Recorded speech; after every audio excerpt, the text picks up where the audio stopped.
de Jesus, estudamos o milênio e todas as suas teorias em relação ao milênio, o amilenismo, o pré-milenismo, pós-milenismo, o dispensacionalismo. Não, eu sou um amilenista, mas isso tudo numa perspectiva prática, né, gente? E hoje nós vamos terminar estudando o dia do juízo. Tá? Na verdade, é um evento onde tudo converge, né? Desde Gênesis, tudo converge para esse dia. Sim. Esse grande dia. Né? E qual a importância de estudar o dia do juízo para vocês? O que vocês acham? Dia que Jesus vai vir e vai julgar para todos. Primeiro, preparar as pessoas para isso. Preparar as pessoas e assim mesmo. Né? É uma questão da gente ir se preparando para isso. E aquela é um motivo que a gente busca. Vou fazer até aquela analogia que tem que falar uma avião, né? Você bota a primeira máscara de você e bota na outra pessoa. Atenção. Entendeu? Pode ser amanhã. Pode ser amanhã, tá, gente? Sim, então. Os sinais estão aí. Bota a máscara de você e depois bota no outro. Jesus fala, né, sobre os últimos tempos, Mateus, ele coloca, em princípio das dores, haverão guerras, haverão catástrofes. São sinais que nós estamos no princípio das dores, mas que não é exatamente o momento da grande tribulação que nós estudamos também. Mas é o princípio das dores. Haverá o anticristo, haverá o falso profeta, a besta, né? A gente que vai perseguir a igreja, nós estudamos tudo isso aí. Aí vai chegar um momento que Jesus vai voltar, nós estudamos também, vai vir em glória. Primeira vida, ele veio como? Na primeira vinda dele. Um cordeiro. Ele veio. Gente, Jesus nasceu para morrer. Você pensa bem. Ele nasceu, ele veio ao mundo. Que objetivo? Morrer. Para morrer pelos nossos pecados. Então ele vem humilde. Ele vem como servo. Na segunda vinda, gente, ele virá como rei. Virá em poder e glória para julgar todas as nações. E aí vai ser um evento espetacular. É o que a Escritura nos ensina e é o que nós acreditamos que vai acontecer. Né? Então preste atenção. Leia a questão assim, do juízo. É importante também, já, que a gente estude. Por quê? Porque nos dá um sentido de justiça nesse mundo de injustiças. Veja bem, o Rio de Paz colocou ontem fotos de crianças que foram mortas por bala perdida na Lagoa Rodrigo de Freitas como um protesto para o bem da sociedade, para que medidas de segurança pública sejam desenvolvidas. Sabe o que fizeram? Essa noite arrancaram as fotos. É como se você estivesse matando essas crianças novamente.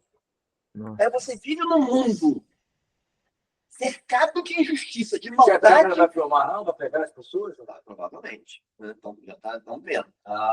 Aí você vive num mundo de injustiça cercado de perversidade. Isso aí é uma perversidade, né? De perversidade. O que vai te dar esperança num mundo desse? É entender, gente, que a justiça vai te estabelecer. Nada ficará impune. Nada ficará impune. Isso nos dá o quê? Para viver, já. Primeiro, força.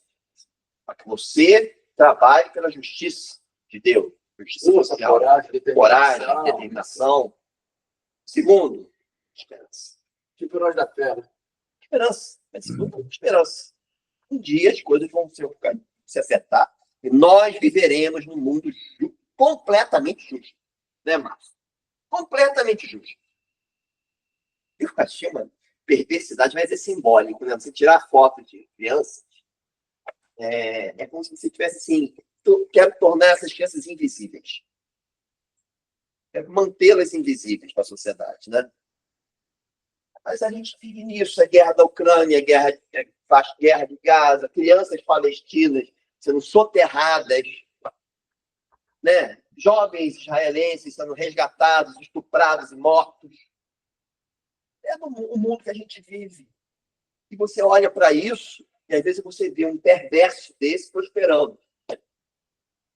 Você passando dificuldade financeira, passando problemas, e o perverso prosperando. Sim, E a gente fica pensando, na cadê visão Deus rasa, nisso? na visão rasa nossa, é o que fala no Salmo 7,3, né? Que ele começa a falar e no final ele Isso aí já você está afiado, hein? Não, é verdade. Olha lá, o Salmo 7,3, nem tinha visto, tá vendo? Está afiadíssimo. Então, gente, aí a gente não entende, cadê? Deus está olhando isso e não vai fazer nada. Você estudar a escatologia dá um significado ao quê? Presente. Se você aprender isso, escatologia, estou feliz da vida. Verdade. Né? Então vamos lá. Aí, dentro disso daí, né, gente? Malaquias 3,18. Lê aí. Malaquias 3,18. Já que você falou, abra aí o Salmo 73, do 1 ao 10. Já que você falou. Então vamos lá, João. Malaquias 3,18. Então vocês verão mais uma vez a diferença entre o justo e o ímpio, entre o que serve a Deus e o que não serve. Mas o final nos leva a isso. Por quê? Cara, porque é incômodo, né? É incômodo. Você vê um cara que é ateu, que não crê em Deus, que não faz nada para a glória de Deus. Aí vem as igrejas falando da teologia da prosperidade. Isso é uma utopia. Isso não é bíblico, não existe. Lê o Salmo 73, do 1 ao 10 aí, para você ver como é que essa angústia já era dos judeus desde aquela época. Né? O problema da prosperidade dos maus. Salmo de Asaf. De fato, Deus é bom para com Israel, para com os de coração limpo. Quanto a mim, porém, quase me resvalaram os pés. Pouco faltou para que desviasse os meus passos, pois eu invejava os arrogantes ao ver a prosperidade dos maus. Para aqueles que não há preocupações, o corpo é forte e sadio. Não partilham das canseiras dos mortais, nem são afligidos como os outros. Por isso, a soberba os cinge como um colar, e a violência os envolve como um manto. Os olhos saltam de tanta gordura, o coração deles brotam fantasias, zombam e falam com maldade, falam da opressão com arrogância. Abre a boca para falar contra os céus, e a língua deles percorre a terra. Por isso, o seu povo se volta para eles, e os que têm fonte da qual bebe com avidez. Não. Aí você pega um ser humano desse, filhos tão saudáveis, ele não tem doença, não falta dinheiro para ele, não falta nada, leva uma vida de conforto e luxo. Enquanto um servo de Deus está passando dificuldade financeira, está com doença da família, está com filho internado. Como entender isso? Entender isso é o seguinte: a justiça de Deus vem no tempo certo. Não, falo, né?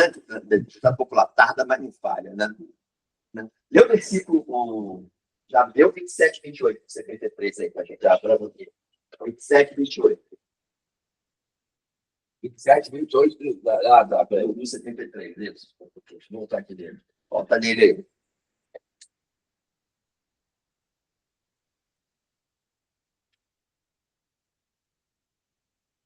Vamos lá. Os que se afastam de ti, certamente perecerão. Tu destrói todos que são infiéis para contigo. Quanto a mim, bom estar perto de Deus. Faça com o Senhor, Deus, o que eu prefiro, para proclamar todas as obras. Temos que entender, ter uma visão das coisas, uma visão de acordo com as Escrituras. Tá? Uma ótica das Escrituras. Presta atenção, essa prosperidade, eu desejo todo o bem do mundo, né? É para os meus inimigos.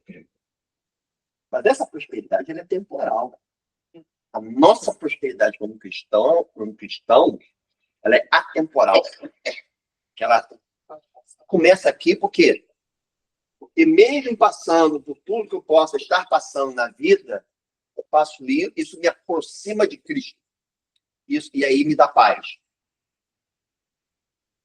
Já é um fato. E o outro fato é que a prosperidade plena vai ser vivida por mim, por você, na eternidade. Ou esses ímpios serão destruídos. Veja como é que isto nos dá esperança para viver. Né, Márcio?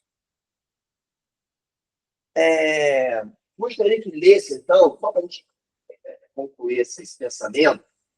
Quer ler, Márcio? Lucas 12, 15 a 21?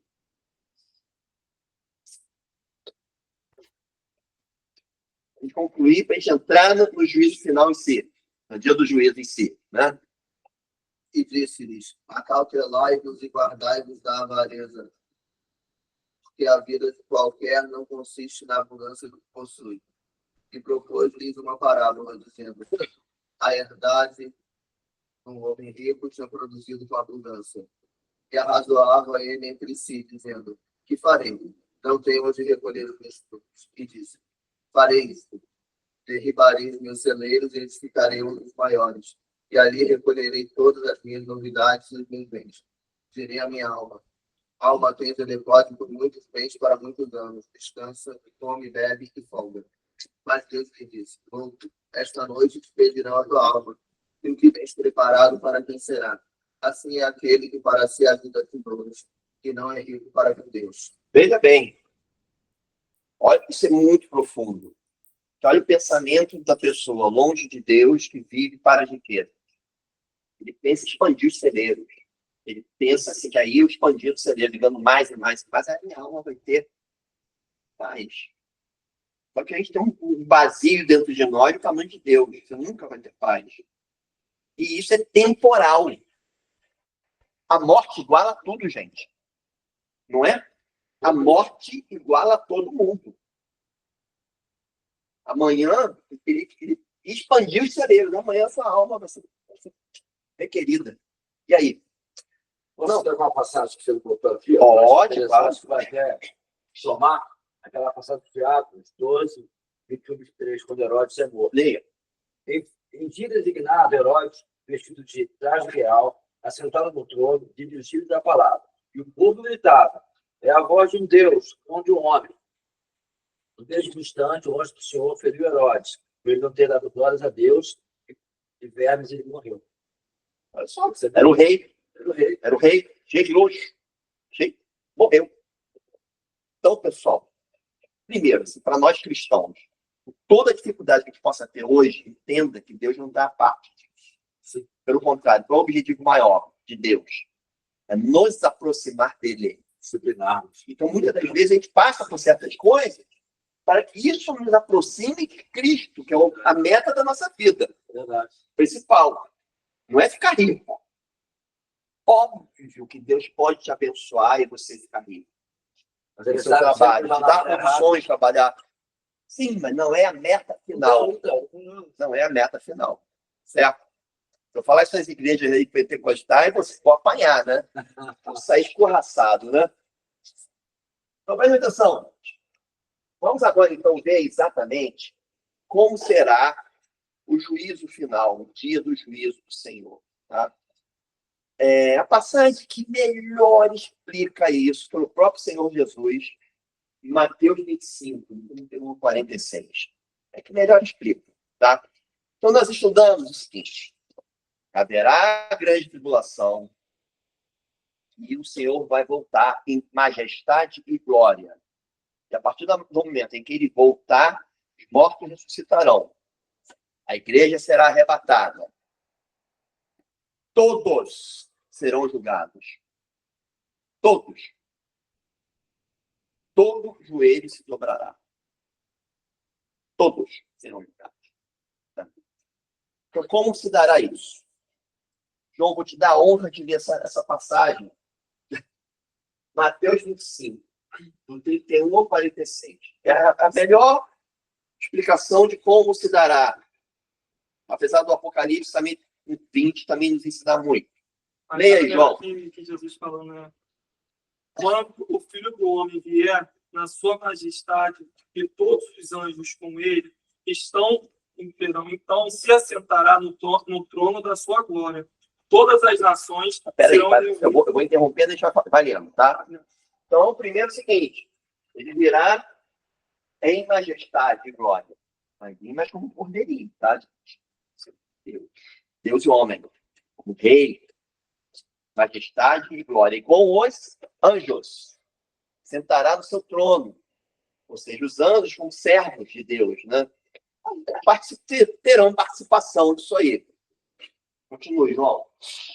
Todas as nações serão reunidas em sua presença, e ele separará um dos outros, como o pastor separa as ovelhas dos cabritos. Ouço.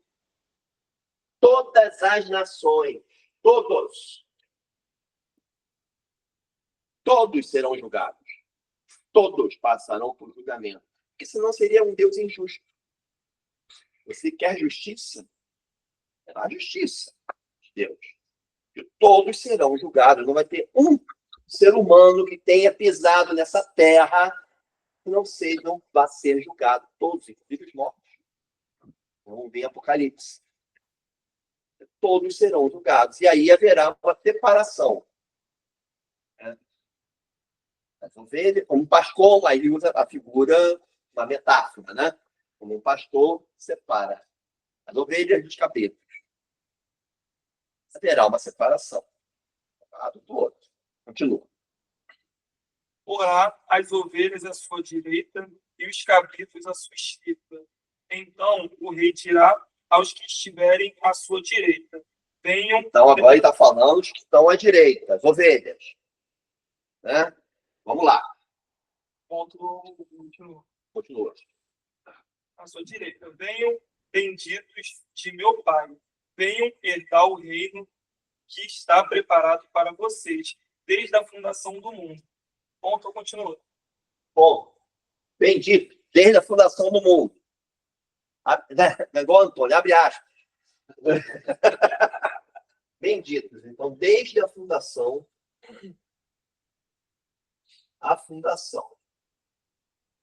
Então, gente, o que isso quer dizer para a gente? Nós estudamos. Desde a fundação do mundo. Eleição. São os eleitos. A doutrina da eleição sendo exposta aí. Que Deus, o amor de Deus por nós, ele é antigo. Desde a fundação do mundo. Que está preparado para vocês desde a fundação do mundo. Isso já aponta para a doutrina da eleição, mas não é só isso. Né? Você não vai ser julgado pela eleição. Por ter sido eleito. Você vai ser julgado por quê? Pelas suas obras. Pelas suas obras. Pelas obras, alguém é capaz de cumprir toda a lei? Não. Não. Todos estão condenados.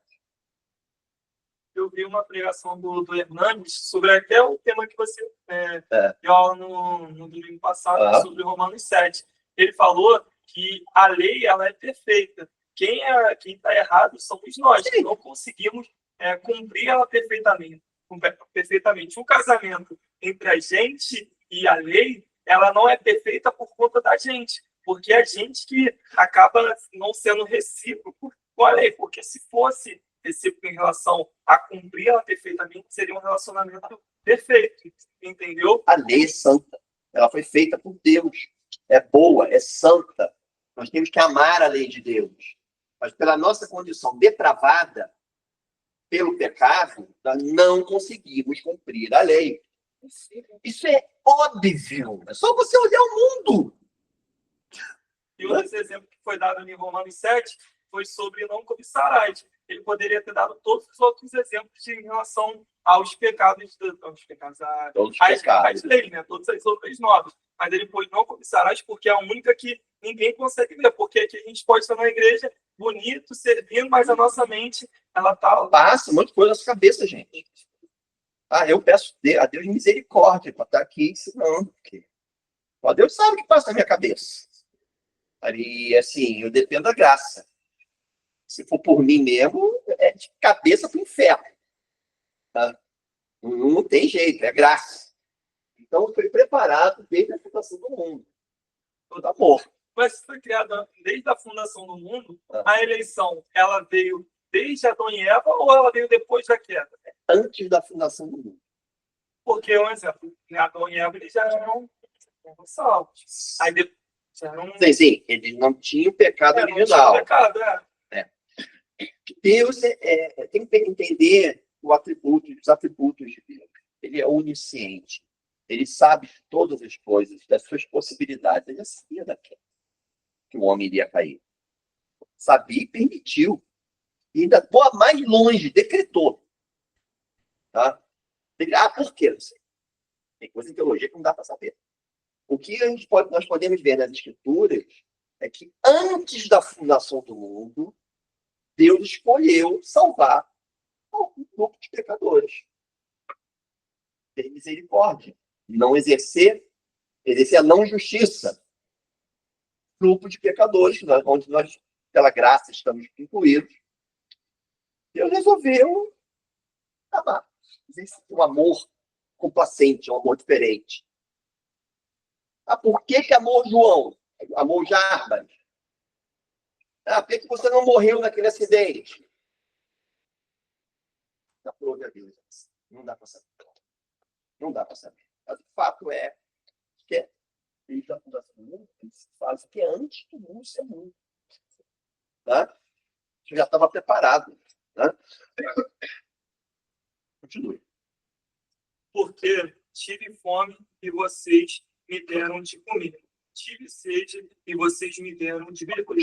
Eu era forasteiro e vocês me hospedaram. Continua. Eu estava nu e vocês me vestiram. Enfermo e vocês me visitaram.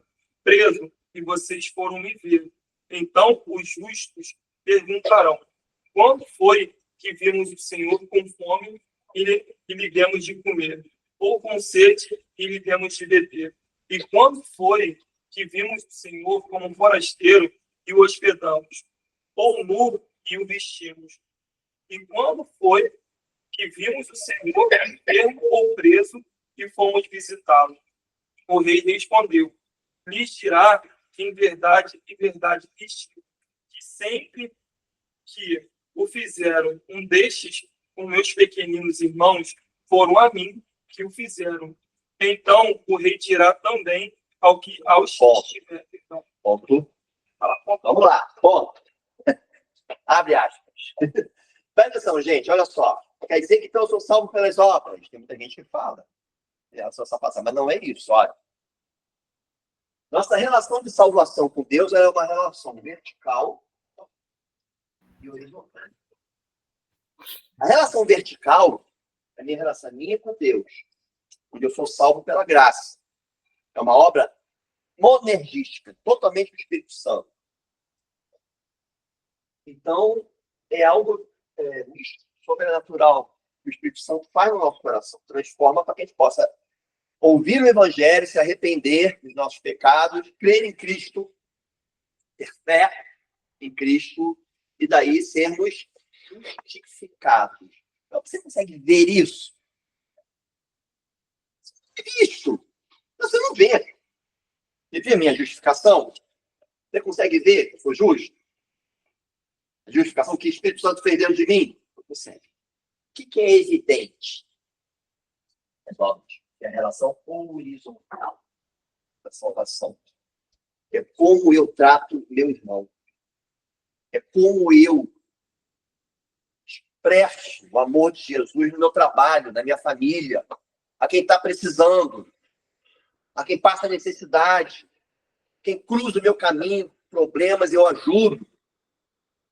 E que eu me esqueço de mim mesmo para poder ajudá-lo. Eu faço isso por quê? Eu faço isso como se eu estivesse fazendo a Jesus, a Cristo, não é? A gente não trabalha como se estivesse trabalhando para Ele. Isso é um conceito calvinista muito importante. A gente não trabalhamos na nossa família, né? Vivemos na nossa família como se estivesse vivendo para Jesus. Nós não tratamos nosso marido, nossa esposa, como se estivesse para Cristo. Então, é nesse sentido, entendeu? O salvo, que foi eleito desde a fundação do mundo, ele vai ser salvo pela graça, por um elemento da graça, por uma ação do Espírito Santo, porém, essa salvação, ela se expressa de uma forma, através das obras dele. Ah, vai cumprir a lei? Não vai conseguir. Quem cumpriu a lei por você foi Jesus. Porém, eu sou nova criatura e no meu processo de santificação, eu vou expressar obras dignas da minha salvação. E é isso que Jesus está falando aí. Os salvos, eleitos desde a fundação do mundo, eles expressam isso com as suas obras. Como se fosse para ele. Olha que lindo isso, né? E esses, no dia do juízo, você vai ser julgado pelas suas obras. Não que elas te salvem. Porque todo mundo vai ser condenado pelas obras. Tá? Mas você tem o sangue de Jesus sobre a sua vida. Vocês entenderam? Agora, continue. O rei, respondendo, lhes dirá: em verdade lhes digo que sempre que o fizeram a um destes meus pequeninos irmãos, foi a mim que o fizeram. Então o rei dirá também aos que estiveram à sua esquerda. Cabritos. Oi? Os cabritos. Ah, sim. Já falando. Vai lá, continua. À sua esquerda, afastem-se de mim, malditos, para o fogo eterno, preparado, para o diabo e os seus anjos. Porque tive fome e vocês não me deram de comer. Tive sede e vocês não me deram de beber. Sendo forasteiro, vocês não me hospedaram. Estando nu, vocês não me vestiram. Achando-me enfermo e preso, vocês não foram me ver. E eles lhe perguntarão: quando foi que vimos o Senhor com fome, com sede, forasteiro, nu, enfermo ou preso, e não o socorremos?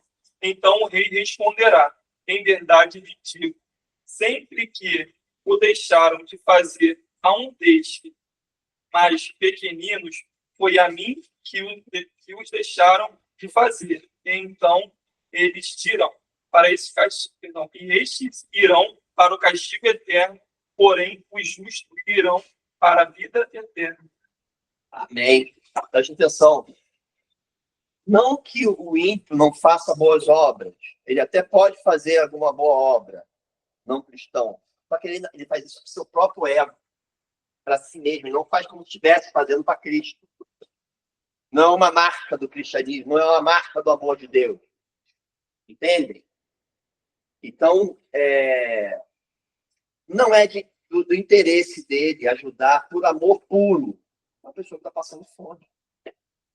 Se isso não lhe trouxer algum benefício, esse é o egoísmo. Entendeu?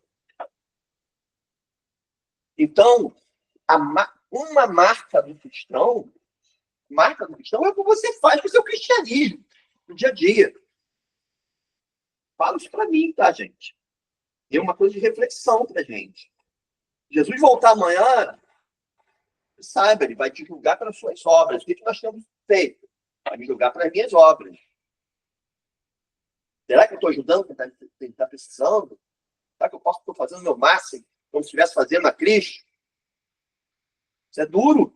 O julgamento não vai ser fácil, gente. Vai ser duro. O juízo final vai ser duro. Duro. Haverá o quê? Show de ranger de dentes. Né? Então vamos ter então os benditos, né? Os cabritos, né? Malditos. Malditos. Dois grupos de pessoas. Benditos para a vida eterna. Os malditos para o fogo do inferno. Porque eu não acho que tem o fogo. Eu acho que é figurado. Mas é um local de grande sofrimento. Onde a ira de Deus vai estar derramada lá, sem graça. Né? Então, nitidamente, né? No julgamento, dois grupos de pessoas. Cabritos e as ovelhas, né? Qual vai ser a marca das ovelhas? Eles fazem, a questão que eu pensei para vocês, tem a relação vertical com Deus, Que é a relação da salvação pela graça, pela fé. É o que o Espírito Santo faz no seu coração. Isso ninguém consegue ver. E a relação da salvação horizontal, onde você vai ter as obras dignas da sua salvação. Por isso que Tiago diz, né? A fé sem as obras é uma fé morta. Houve até muito confronto, né? Que Tiago disse, com que Paulo, o Lutero, falava que a epístola de Tiago era a epístola de palha. Mas era muito em relação ao que eu penso assim, né? Em relação com Deus e em relação com o próximo.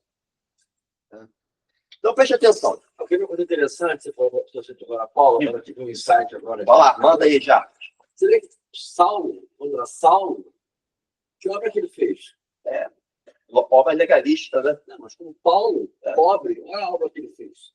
Tá? Por quê? Porque o Interessante Espírito isso, Santo né? estava sobre ele. Então, você está falando aí.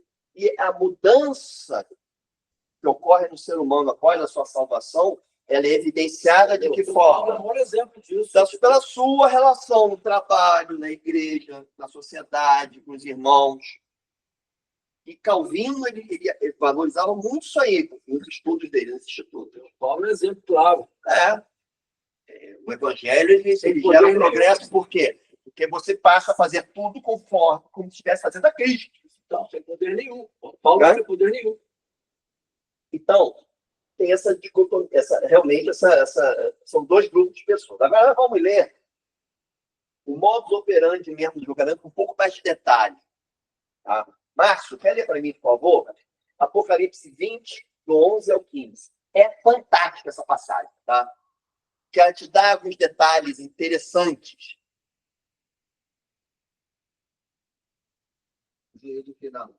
E vi um grande trono branco, e o que estava sentado sobre ele, de cuja presença fugiu a terra e o céu, e não se achou lugar para eles. E vi os povos, grandes e pequenos, que estavam diante do trono, e abriram-se os livros. E abriu-se outro livro, que é o da vida. Os mortos foram julgados pelas coisas que estavam escritas nos livros, segundo as suas obras. E deu o mar os mortos que nele havia. E a morte e o inferno deram os mortos que neles havia. E foram julgados cada um segundo as suas obras. E os mortos e o inferno foram lançados no lago de fogo. Esta é a segunda morte. E aquele que não foi achado escrito no livro da vida foi lançado no lago. Atenção, gente. O julgamento de Deus no dia do juízo será uma coisa absolutamente justa e perfeita. Não haverá injustiça nisso. Quando ele fala de livro, gente, é evidência. É evidência. Você vai se confrontar com tudo, nós, né, vamos nos confrontar com tudo que nós fizemos na nossa vida. Aquela imagem que o pastor Antônio falou do Francis Schaeffer, que tem um gravadorzinho, toda vez que você apontou o dedo para o irmão, toda vez apontou o dedo para o irmão, eu falo mais até. Você fez uma atitude, né? Não condizente. Lá na hora do juízo, vai apertar o play. Você vai ouvir tudo. Ah, só os ímpios, não. Todos. Todos. Todos, todos, todos. Fortes. Todos, todos. Todo ser humano que pisou nessa terra vai ser julgado. Tá? Então, quando fala de livro, simbolicamente é o quê? É evidência. As evidências da sua condenação vai ser tá lá mostrada. Né? Evidências. Vai ser tudo evidenciado. Vai estar tudo lá. Agora, quais serão salvos? Aqueles que economia teve fome durante o governo, economia teve sede. Mas primeiro você teve essa atitude cristã, né? De ajudar o próximo como se fizesse a Cristo. Porque o seu nome está escrito no livro da vida. São aqueles seres humanos em que Deus amou antes da fundação do mundo, graças a Deus, somos nós, que ele decidiu salvar. Ele decidiu. Ele decidiu regenerar o coração. Ele decidiu transformar essas pessoas de forma que você agora é uma nova criatura. Você nasceu de novo. Nascido regenerado, nascido de novo. E essas pessoas têm um nome no livro da vida. apesar do que acontece, os pecados, né, que vão ser analisados lá no juízo, são pecados lavados pelo sangue de Jesus. Redimidos. Ele tomou sobre si. E nós recebemos a sua justiça. E nós, por termos recebido a justiça dele, e a partir do nosso processo de santificação, tivemos boas obras dignas da nossa salvação, seremos salvos. Seremos salvos. Não é para cair de joelhos, gente. Não é para cair de joelhos de amor por esse Deus, por nos amar assim, dessa forma. Né? Mesmo não merecendo. Por que ele amou Pedro? Amou Manuel, amou Márcio? Eu não sei. Tem coisa que em teologia você vai dizer, não sei. Aprove a Deus. E o que ele reserva para nós, né? Reserva para nós, gente, novo céu e a nova terra, a partir daí. O local, novo céu e a nova terra, pois não haverá necessidade de colocar fotos de crianças mortas por bala perdida na Lagoa Rodrigo de Freitas. E muito mais. Nós não veremos essas mesmas fotos serem tiradas à noite, né? Como se estivesse matando essas pessoas de novo. Né? Vai ser um tempo de justiça plena. Não haverá morte, não haverá dor, não haverá maldade, não haverá pecado. Nós viveremos eternamente diante da face de Deus. Veremos Jesus o tempo inteiro, face a face. Glórias a Deus por isso. Aí você vai olhar para quem foi para o lago do fogo e enxofre. Pena. Na verdade, gente, nós vamos ter um pensamento na época muito diferente do que nós temos hoje. Porque nós estaremos muito mais regenerados, sabe? Pensamento mais de acordo com a vontade de Deus. E observaremos que realmente foi a justiça de Deus. Foi feita. A justiça de Deus. Né? Então, a análise do juízo final, apesar de parecer muito dura, para nós cristãos é um momento de grande esperança. Por quê? É entender que a justiça será feita, tarda, mas não falha. A gente vê de barbaridade no dia de hoje, entender que isso um dia vai acabar. Vai acabar. As coisas vão entrar no eixo. Amém? Pessoal, hoje eu terminei todas as doutrinas reformadas. Levou mais de um ano para estudar, todo domingo aqui. E eu vou falar que foi uma alegria para a minha vida. Assim, tá? Esse mês agora de janeiro eu estou pensando do que nós vamos fazer. Né? Em fevereiro começaremos um curso que eu vou estruturar bonitinho para vocês, com apostila, com material, tá? Convidem os amigos, porque nós vamos estudar, vamos aprender a interpretar a Bíblia. Vamos aprender a ler a Bíblia da forma correta. Vou ensinar vocês a fazer segmentação do texto, vou ensinar vocês a ver o contexto histórico, cultural, a fazer interdiscursividade, ver aquela passagem que tem no restante das escrituras. Você não pode pegar um versículo e analisar só o versículo que fala da Bíblia. Você tem que ter toda a Bíblia. Né? Então, nós vamos aprender a ler a Bíblia e vamos estudar a interpretação do Antigo Testamento, dos Salmos, dos Evangelhos, e vamos levar o ano inteiro estudando isso, tá? E o pastor Pedro vai fazer um curso de doutrinas reformadas, para vocês entenderem o que nós pensamos, muito do que eu já falei aqui, mas de forma um pouco mais enxuta, para quem não participou do meu curso esse ano. E vai ser online, né, Pedro? Então, nós vamos fazer uma coisa mais enxuta, para podermos repassar as doutrinas. Eu acho que vocês podem assistir de novo. Eu vou assistir. Vou separar ali. Né? E vamos seguir, gente. A escola bíblica está uma bênção. Está sendo muito legal estudar com vocês, tá? Vamos orar, porque daqui a pouquinho já tem o culto, né? Deus, muito obrigado. Primeiro, queria agradecer, Senhor, por cada irmão que está aqui, cada irmão que seguiu conosco aí mais de um ano. Que abençoe a vida de cada um, Senhor. E continue dando conhecimento, entendimento de ti, da sua palavra, me abençoando também para que eu possa continuar dando aula. E, Pai, abençoe os pastores aqui da igreja, abençoe nosso culto hoje, tudo que vai ser falado, dito, Senhor. Nós queremos estudar a Ti, queremos glorificá-lo, queremos louvar o Seu nome, Senhor, porque nós entendemos a salvação que Tu nos deste e a promessa que Tu nos dá de vida eterna, Pai, que é por amor puro, amor.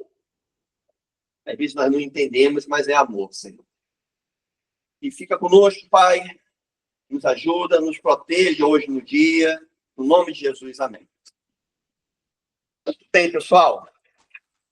Eu vou ver ainda com vocês, se vocês também tiverem ideia do que a gente pode estudar em janeiro, se quiser estudar algum livro, alguma coisa, são 4 domingos, né? Estou aberto, a gente pode estudar. Mas a confissão de fé é grande, né? Muitos capítulos. Eu queria fazer uma coisa mais rápida. Eu acho que eu vou, em janeiro, talvez fazer uma coisa de apologética. Defesa da fé. Coisa prática, assim, entendeu? E em fevereiro nós vamos começar Aprenda a Ler a Bíblia. Curso estruturado. Vai ter dever de casa, tá? Vai ter apostila, estou estruturando, tá? Bom, vamos pro cafezinho, né, pessoal? Fiquem com Deus, Deus abençoe. Leste, meu irmão querido. Ô, meu irmão, graças a Deus, viu? Graças a Deus. Vamos pro culto agora, né? Eu estava com o objetivo